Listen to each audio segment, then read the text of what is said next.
അതെ, അരുൺ അരമണിക്കൂറിനകം തന്നെ വീട്ടിലേക്ക് എത്തിച്ചേരുമെന്നാണ് നമ്മൾ കരുതുന്നത്. ഇവിടെ ഇപ്പോൾ അർജുനെ കാണാനായി അവസാന നിമിഷം ഒരു അന്ത്യാഞ്ജലി അർപ്പിക്കാനായി നൂറുകണക്കിന് ആളുകളാണ് ഇങ്ങനെ ക്യൂവിൽ വന്ന് നിൽക്കുന്നത്. അർജുനെ നേരിട്ട് പരിചയം ഉണ്ടായിരുന്നു? അടുത്താണ് എന്റെ വീട് വലിയ അടുത്താ. എങ്ങനെയാ ഓർമ്മയൊക്കെ? ഓനിങ്ങനെ പാർട്ടിയിലൊക്കെ ഓരോന്നും കൊണ്ടുവരും. പിന്നെ പണിക്ക് പോയാൽ പിന്നെ അങ്ങനെയൊന്നും കാണാൻ പറ്റിയില്ല ഓന്. പിന്നെ എന്റെ അമ്മയ്ക്ക് ബ്ലൗസ് അടിക്കാൻ വേണ്ടിയിട്ടാണ് അവസാനം ഓന്റെ അടുത്ത് കൊണ്ടു കൊടുത്തു പോയത്. ഓനെ തയ്ക്കു ഓന്റെ അമ്മ തയ്ക്കൂ. അന്നപ്പോ ഓന്റെ അമ്മ അവിടെ ഇല്ലാത്തപ്പോ ഓനെ ഇനി വാങ്ങി വെച്ചിനത്. അവസാനമായിട്ട് കണ്ടത് പിന്നെ കണ്ടില്ല ഓനെ. എങ്ങനെയാണ് അർജുന വീടിന്റെ അടുത്താണോ? അല്ല, ഞങ്ങൾ വടകരന്ന് വരുവാണ്. വടകരന്ന് വരും. ഒന്ന് കാണാന്ന് വിചാരിച്ച് ജീവനോടെ കാണണമെന്നുണ്ടായിരുന്നു. പക്ഷെങ്കിൽ അന്നെല്ലാം കണ്ടോണ്ടിരിക്കുമ്പോ ഭയങ്കര ഒരു കുടുംബത്തിലൊരു അംഗത്തെ പോലെയായിരുന്നു. നിങ്ങളെ ബന്ധുവൊന്നുമല്ല? ആരുമല്ല. ഇതുവരെ കണ്ടിട്ടില്ല? ഇല്ല, കണ്ടിട്ടില്ല. അതിങ്ങനെ പറഞ്ഞാൽ തോറും അവനെ കാണണമെന്നൊരു ആഗ്രഹം കയറും. ഞാനും ഭർത്താവാണ് ഞാൻ പിന്നെ ഒന്ന് കാണണമെന്നുണ്ട്. ശേഷം ടി വി പൂട്ടിയില്ല. ഈ സംഭവം നടന്നതിന് ശേഷം ഫുള്ളായിട്ട് ടി വി കാണില്ല. അപ്പൊ അങ്ങനെ സങ്കടം ഉണ്ടായി. വല്ലാത്ത പ്രയാസം. ഒരമ്മക്കും ഇങ്ങനെ ഭയങ്കര വേദനയല്ലേ ഉണ്ടാവുക. അവരനുഭവിക്കുന്ന ദുഃഖം എത്രമാത്രമായിരിക്കും. അതെ, അതാണ് അരുൺ. അതായത് അർജുന മുൻപരിചയം പോലും ഇല്ലാത്ത ആളുകൾക്ക് പോലും കണ്ണ് നിറയാതെ അർജുന ഓർക്കാൻ കഴിയുന്നില്ല എന്നതാണ് യാഥാർത്ഥ്യം. ഇപ്പോൾ വടകരയിൽ നിന്ന് വന്ന സ്ത്രീയും അവരുടെ ഭർത്താവുമാണ്. അവർ കരഞ്ഞുകൊണ്ടാണ് നമ്മളോട് സംസാരിക്കുന്നത്. ഇതുവരെയും അർജുനെ ഒന്നും കാണാൻ കഴിഞ്ഞില്ല. ജീവനോട് വരണമെന്ന ആഗ്രഹമുണ്ടായിരുന്നു. ഇപ്പോൾ ഡ്രൈവറാണെന്ന് തോന്നുന്നല്ലേ? അർജുന അറിയായിരുന്നോ? കണ്ടുപരിചയുണ്ട്. ഇവിടെ തന്നെയാണ്? ഉള്ളാളൂരാണ്. എന്ത് ലോറിയാണോ? എന്താ ലോറി? നമ്മളെ പോലെയൊക്കെ പോകുന്ന ആളെ പോകുന്ന എങ്ങനെയാണ് ഓർക്കുന്നത്? പ്രയാസം തന്നെയാണ്. ഇത്രയും 10-72 ദിവസം എന്ന് പറഞ്ഞാൽ ഭയങ്കര ഇതാണ്.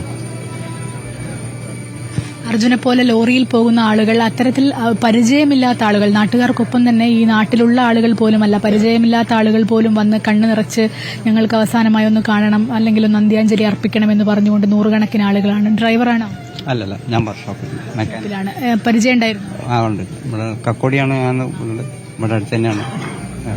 വരാറുണ്ടായിരുന്നോ ഷോപ്പിൽ? ഇല്ല, ഷോപ്പിലില്ല. നമ്മൾ കണ്ട പരിചയമുള്ള. ഇവിടെ അടുത്താണ്? ഒറ്റമലാണ്. കാണാൻ വേണ്ടി പരിചയമൊന്നുമില്ല? ഒന്നുമില്ല. രാവിലെ വന്നു? രാവിലെ വന്നു.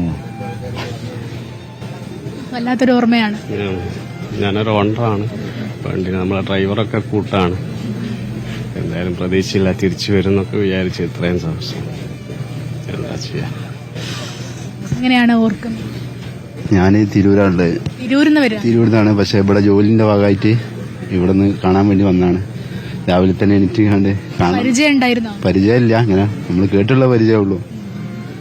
എന്താണ് വല്ലാത്തൊരു അവസ്ഥയിലാണ്. നമ്മളിതേ ഒരുപാട് പ്രതീക്ഷകളോടെ കാത്തിരുന്നാണല്ലോ. അപ്പൊ ലാസ്റ്റ് ഇങ്ങനെയെങ്കിലും ഒരു അവസ്ഥയിൽ നമുക്ക് കാണാൻ പറ്റുന്നുള്ളൊരു പ്രതീക്ഷയിൽ വന്നതാണ്. അതായത് അർജുൻ എത്തുന്നതിനും മണിക്കൂറുകൾ മുന്നേ തന്നെ ആളുകൾ ക്യൂവിൽ നിൽക്കുന്നുണ്ടായിരുന്നു. ഇപ്പോൾ അത് നിരവധിയായ ആളുകളാവുന്നു. സ്ത്രീകൾ, കുട്ടികൾ, വീടിനടുത്തുള്ള ആളുകൾ, വീടിന് ഒരുപാട് ദൂരെയുള്ള വടകരയും തിരൂരുമുള്ള ആളുകൾ, ഇവരൊക്കെ ഇങ്ങനെ വരുന്നത് തങ്ങളുടെ പ്രിയപ്പെട്ടവൻ പോലും അല്ലാതിരുന്ന, പക്ഷേ ഈ കഴിഞ്ഞ 72 ദിവസം കൊണ്ട് ഏറ്റവും പ്രിയപ്പെട്ടവനായി മാറിയ ഒരു യുവാവിനെ കാണാനാണ്. അവന്റെ അവസാന യാത്രയിൽ അന്ത്യാഞ്ജലി അർപ്പിക്കാനാണ്. ഇവിടെ അടുത്താണോ വീട്? അർജുൻ എങ്ങനെ ഓർക്കുന്നത്? അച്ഛനായിട്ടുള്ള പരിചയമാണ്. ഞങ്ങളോട് വരാറുണ്ട്. നല്ല പരിചയമാണ്.